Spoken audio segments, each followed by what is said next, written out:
ఇవాళ మనం వాడపల్లి చంద్రశేఖర్ వర్మ గారు రచించిన చీకట్లో అద్దం అనే కథ చూద్దాము.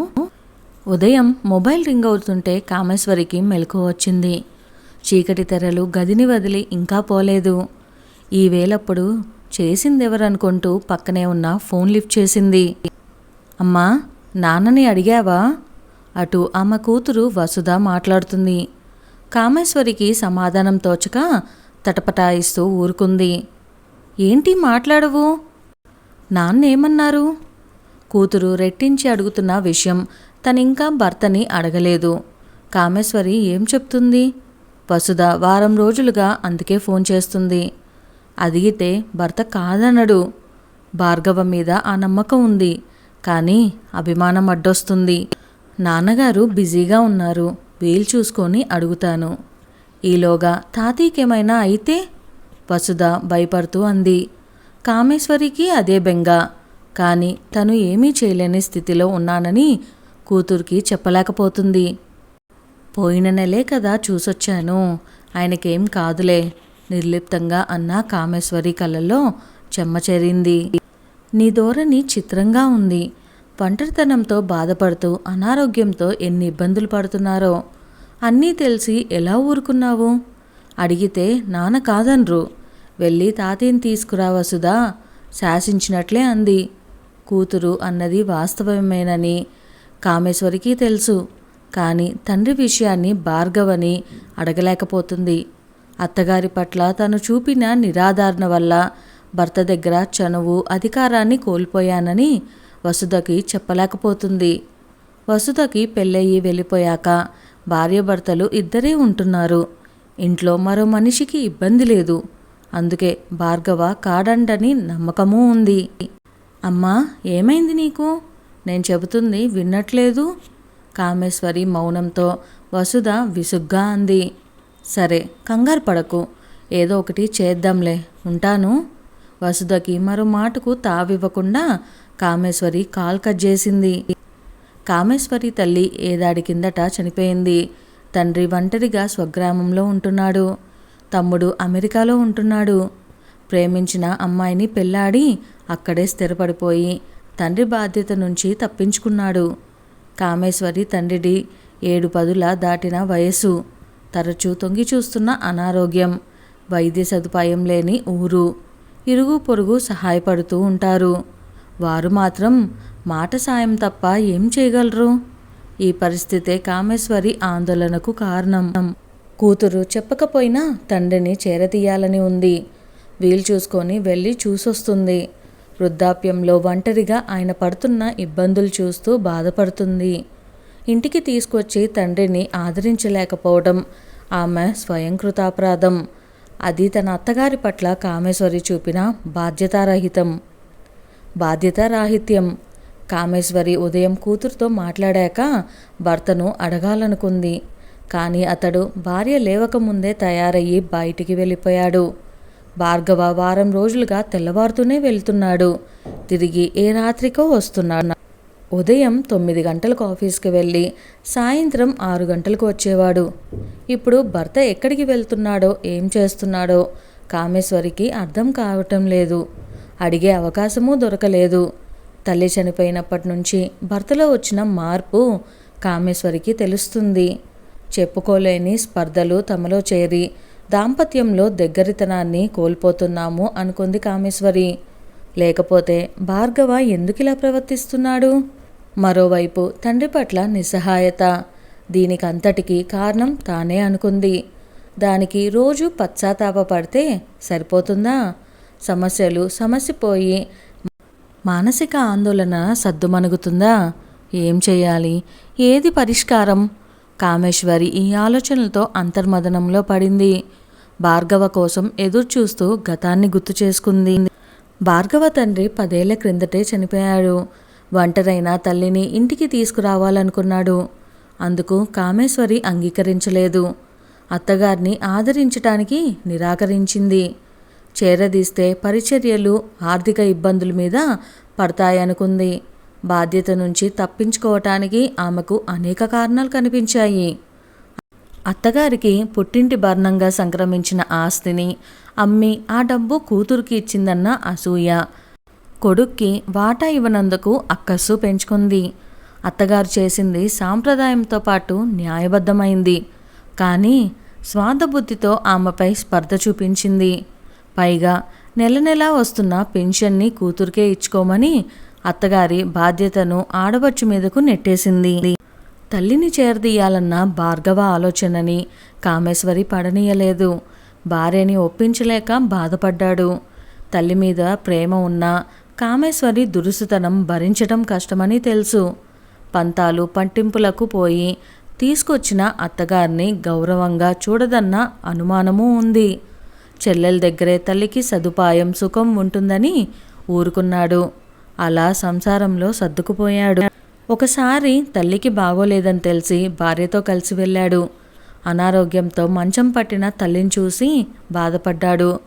వార్ధక్యంలో ఉన్న తల్లిని చేరదీసి సేవ చేయలేకపోతున్నందుకు సిగ్గుతో చితికిపోయాడు. దీనికంతటికీ కారణమైన భార్యపై మనసులో తృణీకర భావం తొంగి చూసింది. ఆ కోపంలో భార్యకి బుద్ధి చెప్తే గాని మానసిక క్షోభ చల్లారదు అనుకున్నాడు. కామేశ్వరి భర్త మొహంలోని మార్పు పసిగట్టింది. మంచం పట్టిన అత్తగారిని ఇంటికి తీసుకువెళ్లాల్సి వస్తుందని భయం మొలకెత్తింది. ఆమె ఊహించినట్లుగానే ఆ ప్రస్తావన వచ్చింది. భార్గవ, ఎన్నాళ్ళు బతుకుతాన్రా? చివరి రోజుల్లోనైనా నీ దగ్గర ఉండాలని ఉంది. తీసుకువెళ్ళవు? చేతులు పట్టుకొని తల్లి దీనంగా అడుగుతుంటే భార్గవ చలించిపోయాడు. బయటపడని దుఃఖం మనసులో సుడిగుండమైంది. కామేశ్వరి ఉలిక్కిపడింది. అంతలోనే తేరుకుంది. కదల్లేని స్థితిలో ఉండి ఎలా రాగలరు? దూర ప్రయాణం చెయ్యలేరు అని కలగచేసుకుంది. కోడలి దురుసు స్వభావానికి భార్గవ తల్లి పేలవంగా చూసింది. కూతురింట్లో కాలం చేస్తే నా కొడుక్కి గౌరవప్రదం కాదు. అత్తగారి మాట పట్టించుకోనట్లు కామేశ్వరి మొహం చిట్లించింది. తన గురించి తపిస్తున్న తల్లి ఎదుట భార్గవ దోషిలా నిలబడ్డాడు. అలాగే అమ్మా, వీలు చూసుకొని వచ్చి ఓ వారంలో తీసుకువెళ్తాను. కొడుకు మాటకు ఆ తల్లి కళ్ళల్లో ఆశ మెరిసింది. వస్తావు కదూ? అంతవరకైనా బ్రతకాలనుంది. తల్లి చూపులకు భార్గవ కళ్ళల్లో నీళ్లు నిలవలేదు. ఇంటికి తిరిగొచ్చిన మరునాడే తండ్రికి బాగోలేదని కామేశ్వరి ఊరు వెళ్ళిపోయింది. భార్య ఆంతర్యం భార్గవకి అర్థమైంది. కామేశ్వరి వారం తర్వాత తిరిగొచ్చింది. ఆ రోజే అతడి తల్లి చనిపోయింది. కామేశ్వరి నిద్రలోంచి తుల్లిపడి లేచింది. గుండెల్లో గుబులు, వెన్నులో వణుకు భయంతో ఆమె శరీరం కంపిస్తుంది. చూపులు చలిస్తూ పక్కకి చూసింది. పడక మీద భార్గవ ప్రశాంతంగా నిద్రపోతున్నాడు. భర్త పక్కన ఉండటంతో స్థిమితపడింది. కాసేపటికి కలగన్న విషయం లీలగా స్ఫురణకు వచ్చింది. చిత్రమైన కళ, గుండెల్లో ఉద్వేగానికి రేపే భయం కలిగించిన కళ. ఆకాశం నుంచి మహాజ్యోతి వెలుగు దిగి మనిషిగా మారి తనకు దగ్గరగా వచ్చింది. కళ్ళల్లోకి దివ్యకాంతితో చూస్తూ ఏదో అడుగుతుంటే భయంతో మెలకు వచ్చేసింది. కళ్ళలోని రూపం జాడలు బెడ్లైట్ నీలం కాంతిలో కదలాడుతున్నట్లుగా తోచింది. కామేశ్వరికి జడుపు పుట్టింది. భయం పెరిగి నోరు తడారిపోయింది. మంచినీళ్ళ కోసం చూసింది. పక్కన సైడ్ టేబుల్ మీద బాటిల్ లేదు. రాత్రి పెట్టడం మర్చిపోయినందుకు అసహనంతో నిందించుకుంది. హాల్లో ఉన్న ఫ్రిడ్జ్ దగ్గరకు వెళ్ళటానికి ధైర్యం చాలటం లేదు. దాహంతో ప్రాణం పోయేటట్టుంది. తప్పదని కామేశ్వరి భర్తను లేపింది. ఏవండి? వీడని ఆమె గొంతు వణికింది. భార్గవలో ఉలుకు పలుకు లేదు. మిమ్మల్నే లేవండి. భుజం మీద గట్టిగా తట్టి లేపింది. భార్గవ ఉలికిపాటుగా కళ్ళు విప్పాడు. భార్యను చూసి గతుక్కుమన్నాడు. మొహం ఎర్రగా కందిపోయి నుదుటిన పట్టిన చెమటకు కుంకుమ జారి కురులు చెదిరి బెదురు చూపులతో ఉన్న కామేశ్వరి జడుపు పుట్టించింది. ఏమైంది? భార్గవ గాబరా పడుతూ అదాటుగా లేచి కూర్చున్నాడు. దాహం అంటూ కామేశ్వరి గుటకలు మింగింది. భార్గవ ఆమె ఆందోళన చూసి నిద్రలో పీడకల వచ్చి భయపడుతుంది అనుకున్నాడు. తెస్తానుండు అని మంచినీళ్ళ కోసం వెళ్తుంటే కామేశ్వరి వారించింది. వెళ్ళొద్దు, నాకు భయంగా ఉంది బెదిరిపోతూ అంది. ఎందుకలా కలవరపడుతున్నావు? లైట్ వేస్తానుండు. భార్గవ తలగడ పక్కనున్న స్విచ్ వేశాడు. గదిలో వెలుతురు పడగానే కామేశ్వరి భయం తగ్గినట్లు అనిపించింది. తేలిగ్గా ఊపిరి తీసుకుంది. వెళ్ళి మంచినీళ్ళు తెచ్చాడు. కామేశ్వరికి దాహం తీరి గుండె దడ తగ్గింది. పిడకలొచ్చిందా? అంతలా భయపడ్డావు? కాసేపు ఆగి భార్గవ అడిగాడు. అది కళ కాదేమో. కామేశ్వరి తలుచుకుంటూ అయోమయంగా చూసింది. మరి? భార్గవ విస్మయంగా అన్నాడు. ఏమో, ఆత్మలుంటాయా? కామేశ్వరి శూన్యంలోకి వెర్రిగా చూస్తూ అంది. భార్య మానసిక స్థితిని ఆమె మాటల్లోనే అర్థం చేసుకోవాలనుకున్నాడు భార్గవ. మనసులో సంఘర్షణతో లేనివి ఊహించుకుంటున్నావు. కామేశ్వరి కనురెప్పలు విప్పార్చి బత్తమొహంలోకి గుచ్చి చూసింది. కాదు, తీరని కోరికలతో చనిపోయిన వారి ఆత్మలు మన మధ్యనే ఉంటాయట. భార్గవ తల్లి గుర్తుకొచ్చింది. చివరి దశలో తన దగ్గర ఉండాలని కోరుకుంది. అది జరగలేదు. కారణం కామేశ్వరి. భార్య తన తప్పు తెలుసుకుంది అనుకున్నాడు భార్గవ. అందుకే చనిపోయిన అత్తగారిని తలుచుకొని పశ్చాత్తాపంతో భయం పుట్టి ఆత్మ అన్న భ్రాంతిలో పడింది అనుకున్నాడు. అదంతా నీ భ్రమ, భయంలోంచి పుట్టిన భ్రాంతి అన్నాడు. భర్త మాటకు కామేశ్వరి కాదన్నట్లు చూసింది. మీకు నమ్మకం లేకపోవచ్చు, కానీ నిజం అచ్చం అత్తగారిలా ఉంది. దేదీప్యమైన వెలుగు నుంచి పుట్టి నా పక్కనే కూర్చుంది. అది ఆత్మే. నన్నేదో అడుగుతుంటే భయంతో మెలకు వచ్చేసింది. కామేశ్వరి కళ్ళల్లో భయం మళ్ళా చేరింది. సరే, అమ్మ ఆత్మ వస్తే భయం దేనికి? భార్గవ ప్రశ్నకు కామేశ్వరి దగ్గర సమాధానం లేదు. తెల్లబోయి చూసింది.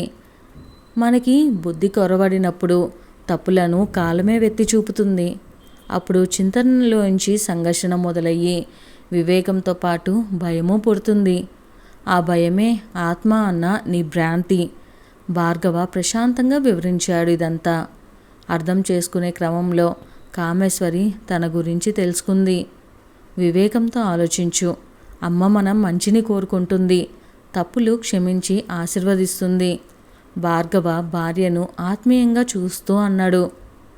కామేశ్వరి పశ్చాత్తాపంతో వస్తున్న దుఃఖాన్ని నిలువరించలేక ఏడుస్తూ భర్త గుండెల మీద వాలిపోయింది. ఉదయం భార్గవ మొబైల్ రింగ్ అవుతుంటే భార్యాభర్తలిద్దరికీ మెలకు వచ్చింది. అప్పటికే గది ప్రకాశవంతమైన వెలుగు నింపుకొనుంది. భార్గవ పక్కనే ఉన్న ఫోన్ లిఫ్ట్ చేశాడు. ఏరా వసు తల్లి, ఇంత ఉదయాన్నే చేశావు? ఫోన్ చేసింది కూతురని కామేశ్వరికి అర్థమైంది. క్షేమంగా ఉన్నారు, త్వరగానే రికవరీ అయ్యారని డాక్టర్లే అన్నారు. నీ తొందర హాస్పిటల్ వారికి ఉండదు కదా, 11 గంటలకు డిశ్చార్జ్ చేస్తా అన్నారు. వసుధ ఏం అడుగుతుందో, భార్గవ ఏం చెప్తున్నాడో ఊహకి అందక కామేశ్వరి అయోమయంగా చూస్తుండిపోయింది. ఏది, నీ కాల్తోనే ఇద్దరము లేచాము. తప్పకుండా అమ్మతో మాట్లాడతావా? సరే, తాతయ్య ఇంటికి వచ్చాక ఇలా పొడి పొడిగా మాట్లాడి ఇటువైపు మాటలు మాత్రమే వినిపిస్తున్నాయి. ఇక భార్గవ కాల్ కట్ చేశాడు. కామేశ్వరికి గందరగోళంగా ఉంది. భర్త చివరిగా మాట్లాడిన మాట ఏదో అర్థమైనట్లు లీలగా తోచింది. తండ్రి ప్రస్తావనతో మనసు ఉద్వేగభరితమైంది. భావోద్వేగంతో కళ్ళల్లో నీళ్లు తిరిగాయి. కామేశ్వరి ఆతృతగా భార్గవ్ వైపు చూసింది. నువ్వు ఊహిస్తున్నది వాస్తవమే. మీ నాన్న క్షేమంగా ఉన్నారు. అదే మన అమ్మాయితో చెప్తున్నాను. ఎలా? కామేశ్వరి సంభ్రమాశ్చర్యాలకు లోనైంది. వారం క్రిందటే తీసుకొచ్చి హాస్పిటల్లో జాయిన్ చేశాను. ఈరోజు నీకోసం ఎదురు చూస్తూ ఉంటారు, భార్గవ ఆత్మీయంగా అన్నారు. భర్త ఔదార్యానికి కామేశ్వరి మనసు కృతజ్ఞతతో నిండిపోయింది. ఏమనటానికి మాటలు రాక నీళ్లు నిండిన కళ్ళతో భార్గవని చూస్తూ ఉండిపోయింది. ఇంకా ఆ కన్నీరెందుకు? త్వరగా తయారైతే వెళ్ళి మీ నాన్నగారిని తీసుకువద్దాము. భార్గవ తొందర చేశాడు. కామేశ్వరి మనసు ఆర్ద్రతతో నిండిపోయింది. కన్నీళ్లు తుడుచుకుంటూ సంతోషంగా లేచింది. చీకటి గదిలోని అద్దం, వివేకం లేని మనసు ఒకటే. అద్దానికి వెలుగు. మనసుకు వివేకాన్నిచ్చే బుద్ధి కావాలి. భార్గవ, వసుధ కలిసి కామేశ్వరికి అదే ఎరుకపరిచారు. ఇదండి ఇవాల్టి మన కథ. ఈ కథ కనుక మీకు నచ్చినట్లయితే వెంటనే వీడియోకి లైక్ చేయండి. అలానే మన ఛానల్ని ఇప్పటి వరకు ఎవరైనా కొత్తగా చూస్తుంటే లేదా ఇంకా సబ్స్క్రైబ్ చేసుకోకపోయినా వెంటనే సబ్స్క్రైబ్ చేసుకొని బెల్ ఐకాన్ని క్లిక్ చేసేయండి. మరిన్ని కథలు మన ఛానల్లో ఉన్నాయి, ఒకసారి చూసేయండి. Thank you.